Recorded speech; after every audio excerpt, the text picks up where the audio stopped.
नमस्कार।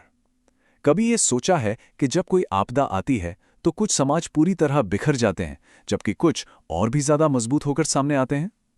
आज हम इसी के पीछे की वजह को समझेंगे। हम आपदा जोखिम प्रबंधन यानी डिजास्टर रिस्क मैनेजमेंट जैसे मुश्किल लगने वाले टॉपिक को लेंगे और इसे एक आसान गाइड में बदल देंगे, जो हमें सिर्फ जानकारी ही नहीं देगी बल्कि हमें तैयार भी करेगी। तो चलिए इन तीन बहुत ही बुनियादी सवालों से शुरुआत करते हैं। पहला, आपदा असल में है क्या? दूसरा, हम इसके खतरे को, इसके जोखिम को कम कैसे कर सकते हैं? और तीसरा, अगर ये आ ही जाए तो हम दोबारा अपने पैरों पर कैसे खड़े हो सकते हैं? ये तीन सवाल ही हमारी आज की पूरी चर्चा की नींव हैं।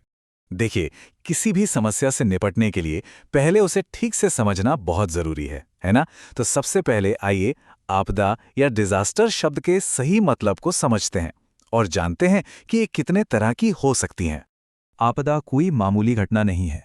इसकी सबसे बड़ी पहचान यही है कि ये अचानक आती है और इतने बड़े पैमाने पर तबाही मचाती है कि जो हमारी नॉर्मल जिंदगी है वो पूरी तरह से अस्त व्यस्त हो जाती है। और सच कहूं तो यही बात इसे सबसे खतरनाक बनाती है।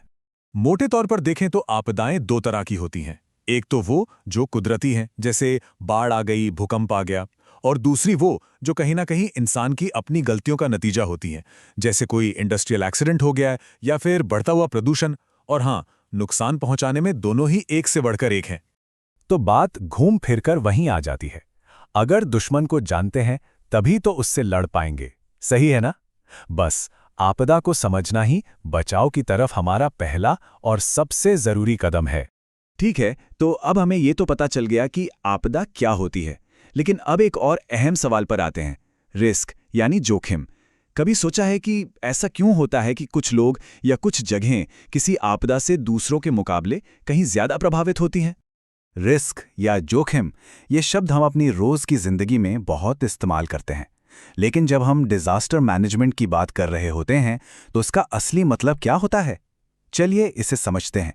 देखिए, जोखिम का मतलब सिर्फ ये नहीं है कि खतरा मौजूद है। नहीं, इसका असली मतलब है उस खतरे से नुकसान कितना बड़ा हो सकता है, इसकी संभावना कितनी है। और ये चीज एक बहुत ही जरूरी फैक्टर पर निर्भर करती है, जिसे हम कहते हैं संवेदनशीलता या वल्नरेबिलिटी। तो अब सवाल उठता है कि ये संवेदनशीलता है क्या भला? आखिर ऐसी क्या चीज है जो एक ही आपदा के असर को किसी के लिए कम और किसी के लिए कई गुना ज्यादा बढ़ा देती है? अगर एकदम सीधी सादी भाषा में कहूं ना, तो संवेदनशीलता हमारी वो कमजोरियां हैं जो हमें किसी भी आपदा के सामने और ज्यादा बेबस बना देती हैं। मिसाल के तौर पर सोचिए, कच्चे घर जाहिर है भूकंप में जल्दी गिर जाएंगे, या फिर गरीबी, वो लोगों को आपदा के बाद दोबारा अपने पैरों पर खड़ा होने का मौका ही कहां देती है। और मजे की बात यह है कि यहीं पर हमें समाधान भी मिलता है। अपनी कमजोरियों को पहचानना ही असल में हमारी सबसे बड़ी ताकत बन जाता है। क्यों? क्योंकि जब हमें पता होगा कि हम कहाँ कमजोर हैं, तभी तो हम उसकी तैयारी कर पाएंगे। और तैयारी का मतलब ही तो सुरक्षा है। चलिए, अब तक हमने समस्या को तो अच्छे से समझ लिया। अब बात करते हैं इसके समाधान की। मतलब, आपदा आने का इंतजार क्यों करना? हम पहले से ऐसा क्या कर सकते हैं कि नुकसान को कम से कम किया जा सके? आपदा से पहले की जो तैयारी होती है ना, वो असल में तीन मजबूत पिलर्स पर खड़ी होती है। पहला है लोगों में जागरूकता फैलाना और उन्हें ट्रेनिंग देना। दूसरा, हमारी बिल्डिंग्स और घर मजबूत और सुरक्षित हों। और तीसरा, एक ऐसा सिस्टम जो हमें समय रहते चेतावनी दे सके। ये तीनों जब मिल जाते हैं तो एक तरह का सुरक्षा कवच बन जाता है। और हाँ, ये तैयारी किसी एक अकेले की जिम्मेदारी नहीं हो सकती। इसमें सरकार की भी भूमिका है, जो नीतियां बनाती है, संसाधन जुटाती है, और दूसरी तरफ एनजीओज हैं जो जमीनी स्तर पर काम करते हैं, लोगों को जागरूक करते हैं और सीधे मदद पहुंचाते हैं। इन दोनों का साथ मिलकर काम करना बेहद जरूरी है। और आज के दौर में इस पूरी लड़ाई में हमारा सबसे बड़ा हथियार पता है क्या है? टेक्नोलॉजी। सैटेलाइट्स हमें तूफान के आने से पहले ही आगाह कर देते हैं। जीआईएस मैपिंग से हमें ये पता चल जाता है कि कौन से इलाके ज़्यादा खतरे में हैं। और अच्छी इंजीनियरिंग, वो हमें ऐसे घर और इमारतें बनाने में मदद करती है जो बड़े से बड़े भूकंप को भी झेल जाएं। तो कुल मिलाकर बात बस इतनी सी है कि एक संगठित तैयारी ही हमारा सबसे बड़ा बचाव है।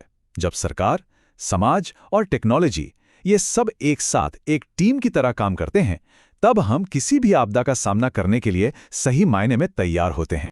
लेकिन मान लीजिए इतनी सब तैयारियों के बाद भी आपदा आ ही गई, तब क्या?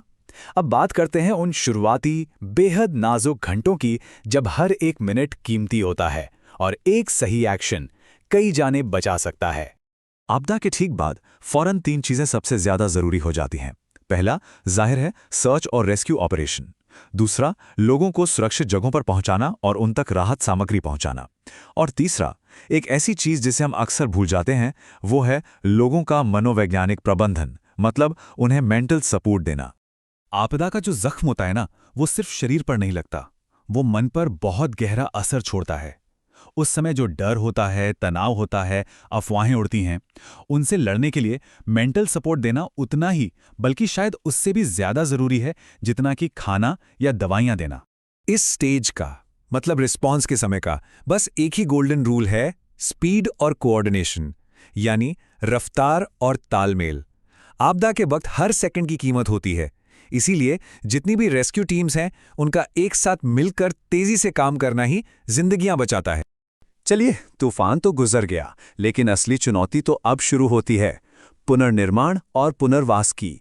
और ये सिर्फ टूटे फूटे मकानों को दोबारा खड़ा करने का नाम नहीं है, बल्कि ये एक मौका है पहले से बेहतर और ज्यादा मजबूत भविष्य बनाने का। पुनर्वास, इसका असली मतलब सिर्फ ईंट पत्थर से घर बनाना नहीं है। इसका असली मतलब है जिंदगी को वापस पटरी पर लाना, लोगों को उनके काम धंधे वापस दिलवाना, उनके टूटे हुए आत्मविश्वास को फिर से जोड़ना। और एक अच्छी पुनर्वास योजना हमेशा लॉन्ग टर्म सोचती है।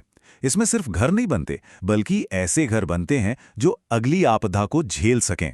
स्कूल और अस्पताल दोबारा शुरू होते हैं, रोजगार के नए मौके बनाए जाते हैं, और हाँ, लोगों को लगातार मेंटल सपोर्ट भी दिया जाता है। और आखिर में सबसे बड़ी सीख शायद यही है कि हर संकट अपने साथ एक मौका भी लेकर आता है। हाँ, आपदा हमें तोड़ती है, इसमें कोई शक नहीं, लेकिन यही आपदा हमें एक मौका भी देती है कि हम पहले से ज्यादा मजबूत, ज्यादा सुरक्षित और एक ज्यादा एकजुट समाज बना सकें। इसी को कहते हैं संकट में अवसर ढूंढना। यही असली रेजिलियंस है।